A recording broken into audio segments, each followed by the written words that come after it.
signal, and humanity's fleet roared back into the stars. The monitoring station on Titan's surface was quiet except for the steady hum of fusion reactors buried deep beneath the ice. Lieutenant Sarah Chen sat at her console, watching the endless stream of data from the outer system sensors. It had been 17 years since humanity had retreated from the stars. 17 years since the Great Withdrawal. The coffee in her cup had gone cold hours ago, but Sarah barely noticed.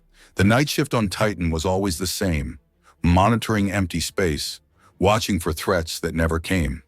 Earth's colonies were gone, the trade routes abandoned, the exploration fleets recalled. Humanity had pulled back to Sol system and stayed there. Sarah's console chirped with an incoming signal. She frowned, setting down her cup.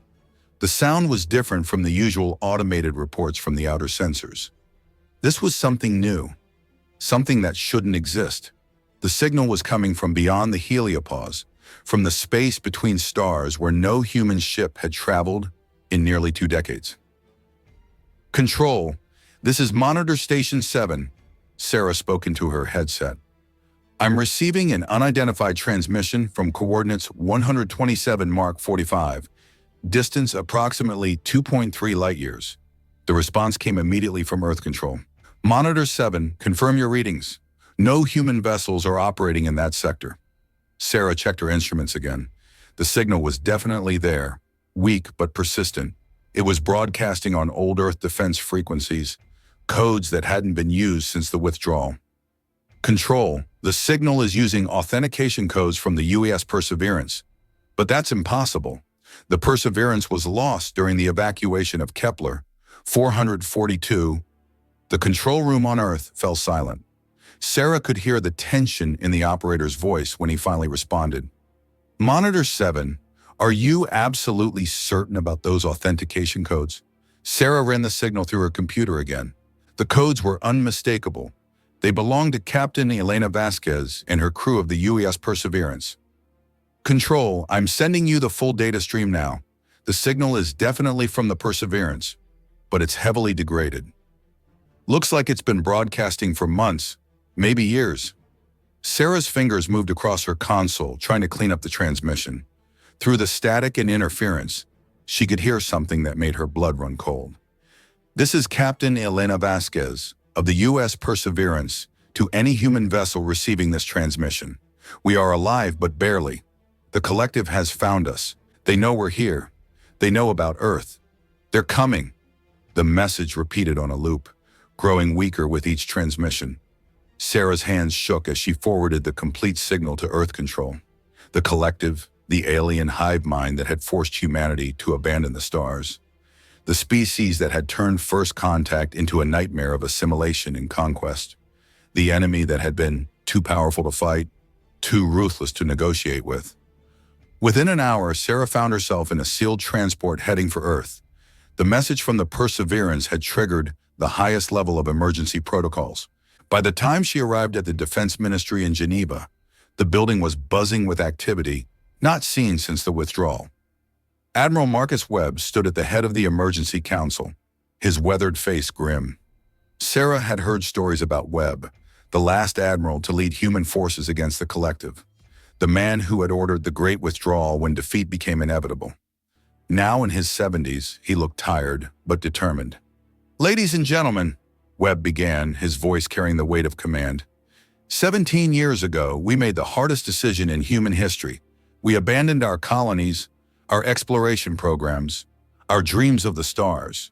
We did it because we couldn't win against the collective. Today, that decision may have saved our species." The room was filled with the most senior military and political leaders of Earth.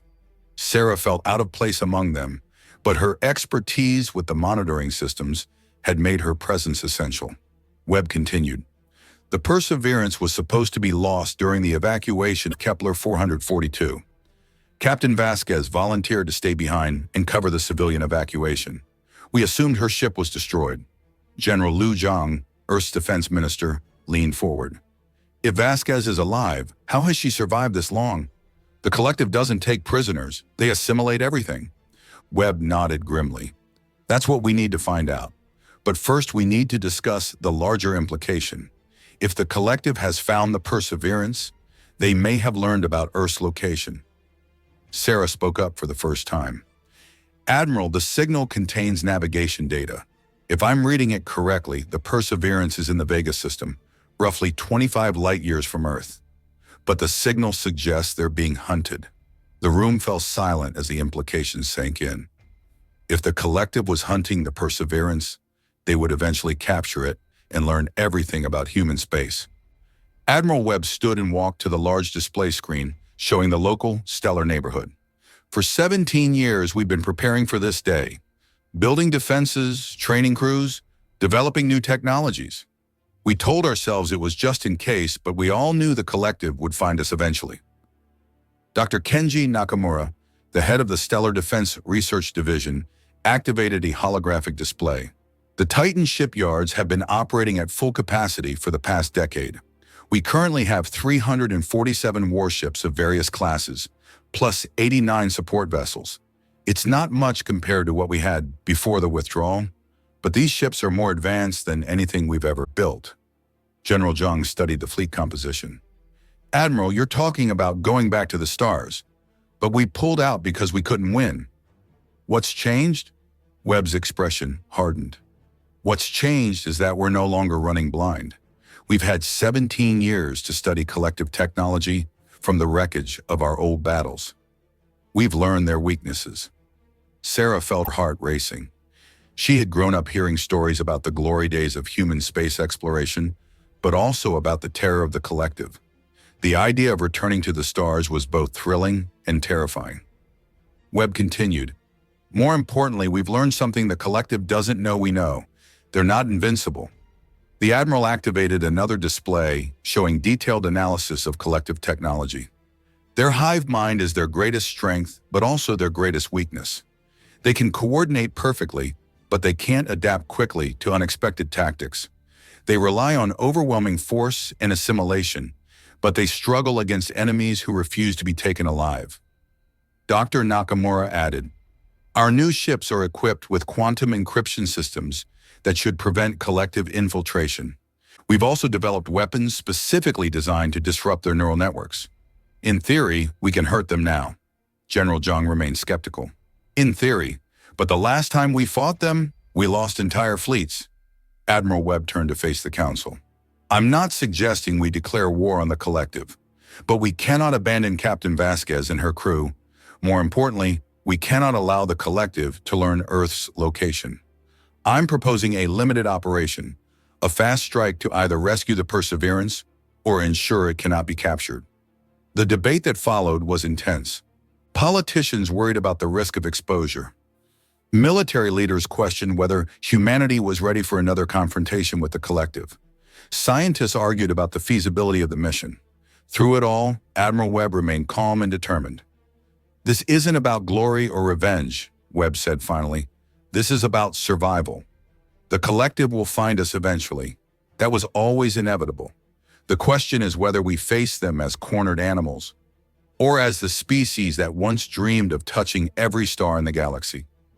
The vote was close, but the decision was made. Operation Starfall would launch within 72 hours.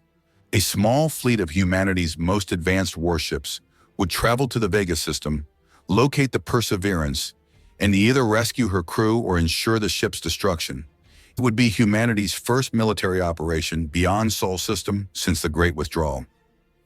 Sarah found herself assigned to the operation as a communications specialist. Her experience with the monitoring systems and her knowledge of the Perseverance's signal made her invaluable. Within hours, she was aboard the UES Retribution, Admiral Webb's flagship, preparing for humanity's return to the stars. The Retribution was unlike any ship Sarah had ever seen. Built with technology developed during the years of isolation, it was sleek and powerful, designed specifically for fighting the collective. The crew was a mix of veterans from the old days and young officers who had never seen combat beyond the Sol System. As the small fleet prepared to depart, Sarah stood on the bridge watching Earth shrink behind them. The planet looked peaceful and beautiful, unaware that its children were about to face their greatest enemy once again. Admiral Webb stood beside her, his expression thoughtful. 17 years. he said quietly. 17 years of hiding, of preparing, of dreaming about this moment. I never thought I'd live to see human ships heading for the stars again. Sarah nodded, understanding the weight of the moment. Admiral, what if we're too late? What if the collective has already captured the Perseverance? Webb's eyes hardened. Then we make sure they regret it. The collective thinks they broke us, that we're hiding in our home system like frightened children. They're about to learn that humanity doesn't stay broken. The fleet jumped to hyperspace, carrying 3,000 human souls toward a confrontation that would determine the fate of their species. The journey to Vega took 3 days. During that time, the fleet practiced combat maneuvers and reviewed everything they knew about collective tactics. Sarah worked continuously with the communications team, trying to improve the signal from the Perseverance. The message was still transmitting, but it was getting weaker. On the 3rd day, as they approached the Vega system, the signal changed. Instead of the automated distress call, they received a live transmission from Captain Vasquez herself. Her voice was strained but clear. Unknown human vessel, this is Captain Elena Vasquez. I don't know who you are, but you need to turn around immediately. The collective is here. Admiral Webb took the communication personally. Captain Vasquez, this is Admiral Webb aboard the UAS Retribution. We're here to get you home. The response came after a long pause filled with static and interference. Admiral, Marcus Webb. Dear God, I thought you were dead. How did you find us? Long story, Elena. What's your situation? Webb asked. Vasquez's voice was filled with exhaustion and desperation. We've been running for 17 years, Marcus. The collective has been hunting us across half the galaxy. My ship is falling apart, my crew is exhausted, and we're trapped in this system with nowhere to go.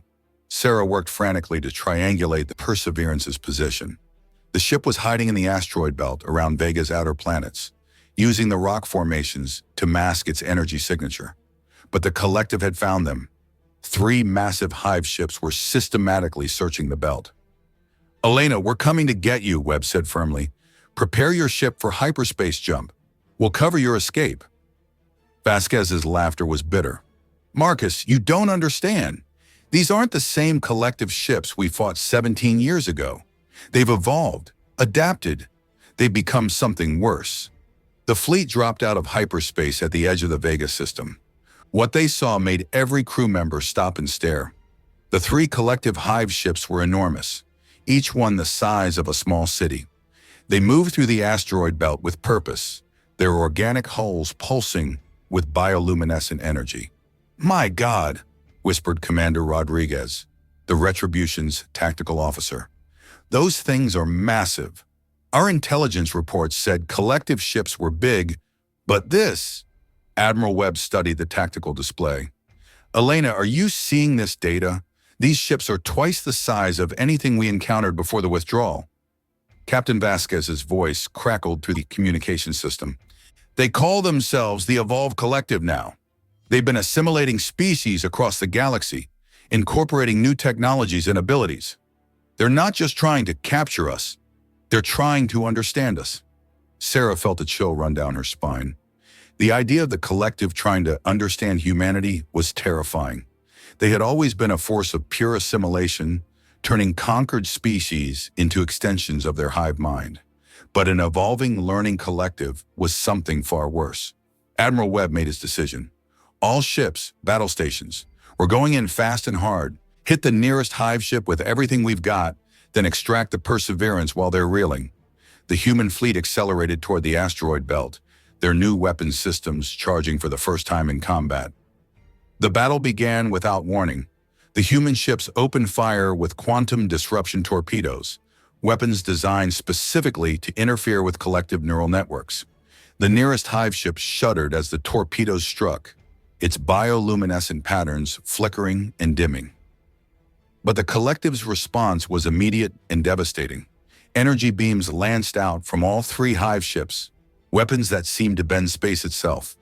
The human ships scattered, using their superior speed and maneuverability to avoid the worst of the attacks. This is different, Admiral Webb muttered, watching the tactical display. They're not just swarming us with smaller ships. They're using coordinated strategies. Commander Rodriguez nodded grimly. Sir, their weapons are disrupting our shields in ways we haven't seen before. They've definitely evolved. The UES Vanguard, one of the newest ships in the fleet, took a direct hit from a collective energy beam. The ship's hull buckled, but held. Captain Morrison's voice came through the communication channel. Retribution. These weapons are designed to counter our new technology. They know about our upgrades. Sarah worked frantically at her console, trying to maintain contact with the Perseverance while coordinating fleet communications. Admiral, Captain Vasquez is trying to reach us. She says she has information about the Collective's new capabilities. Webb opened the channel immediately. Marcus, listen carefully, Vasquez said, her voice strained. The Collective has been studying human tactics for 17 years. They've assimilated dozens of species that tried to fight like us. They know how we think, how we fight. You need to do something completely unexpected. Admiral Webb watched as his fleet engaged the 3 hive ships. The human vessels were holding their own, but barely. The Collective's evolved tactics were proving difficult to counter. Elena, what do you suggest? We can't outgun them, and they've adapted to our standard tactics. Remember the Battle of Kepler 442? Vasquez replied. What won that fight wasn't superior firepower, it was human stubbornness. The Collective expects us to fight smart, to use tactics and strategy. They don't expect us to be completely insane. Webb felt a grim smile cross his face. He knew exactly what she meant. The Battle of Kepler 442 had been humanity's last major victory against the Collective. The human fleet had been outnumbered and outgunned, but they had won through sheer determination and a willingness to take risks that no sane species would consider. It was classic human behavior. When logic failed, they got creative. All ships, this is Admiral Webb, he announced on the fleet communication channel. We're going to do something the Collective won't expect. We're going to ram them. The response from his captains was immediate and unanimous. Sir, that's suicide. Admiral, our ships won't survive impact with those hive ships. Webb's voice was calm and determined. I'm not talking about suicide runs. I'm talking about controlled ramming. We use our shields and inertial dampeners to survive the impact, then detonate our quantum torpedoes at point-blank range from inside their hulls. The fleet communication channel fell silent as the captains considered the insane plan. Captain Morrison of the Vanguard was the first to respond. Admiral, that's completely crazy. It might actually work. One by one, the other captains voiced their agreement. It was a plan that defied all military logic, but it was also the kind of desperate, innovative thinking that had made humanity dangerous to the Collective. Elena, get ready to run, Webb ordered. We're about to give you the distraction you need. The Perseverance emerged from the asteroid field, its ancient hull scarred by 17 years of running and hiding. Despite its age and damage, the ship moved with purpose toward the edge of the system. The human fleet executed their insane plan with the precision of veterans and the desperation of the cornered. The UES Retribution accelerated directly toward the largest hive ship, its shields glowing white-hot as it prepared for impact. The other ships followed suit, each one targeting a different section of the massive Collective vessels. The collision was tremendous. The Retribution's shields failed on impact, but the ship's hull held as it punched through the organic surface of the hive ship.